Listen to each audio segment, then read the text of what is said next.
দর্শক, সাধারণ শিক্ষার্থীদের উপর হামলা, গুলি করে আবার কঠিনভাবে ফেঁসে যাচ্ছেন আওয়ামী লীগ সরকার। জাতিসংঘের কালো তালিকায় নাম লেখা হয়েছে আওয়ামী লীগের প্রধানমন্ত্রী শেখ হাসিনার। পুলিশের এরকম কি, সেনাবাহিনীরও এবার কঠিনভাবে ধরা খেয়েছেন তারা। কি ব্যবস্থা নেবেন আন্তর্জাতিক মহল থেকে ভিডিওতে দেখতে পারবেন।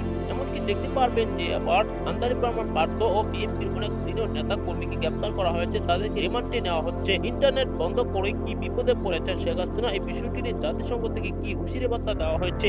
অবশ্যই ভিডিওটি না টেনে পুরো ভিডিওটি দেখবেন। চ্যানেলে নতুন হলে সাবস্ক্রাইব করে রাখবেন পরবর্তী আপডেট পাওয়ার জন্য। ভিডিওতে একটি লাইক দিয়ে দেখতে থাকুন। সম্মানিত দর্শক, সম্পূর্ণ ভিডিওটি দেখলেন। এই ভিডিও সম্পর্কে অবশ্যই আপনার মূল্যবান মতামত কমেন্টে জানাবেন।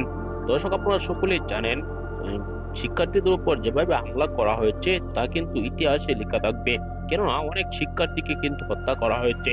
দর্শক, শিক্ষার্থীদের উপর যখন হামলা করা হয় তখন কিন্তু বিএনপি জামাতও শিক্ষার্থীদের সাথে আন্দোলন করছিল, সেজন্য কিন্তু বিএনপি জামাতের উপর হামলা করায় শিক্ষার্থীরাও কিন্তু আহত হয়েছেন। শিক্ষার্থীরা কিন্তু শান্তিপূর্ণ তারা কর্মসূচি পালন করছিল। হঠাৎই যখন বিএনপি জামাত এসে যায় তখন কিন্তু তাদের আন্দোলন আরো জোরদার হয়ে যায়। দর্শক, তখন কিন্তু বুঝে উঠতে পারছিল না শিক্ষার্থীরা কি করবে। তখন তাদের উপর নির্যাতন শুরু করে দেয় পুলিশ সদস্যরা। এই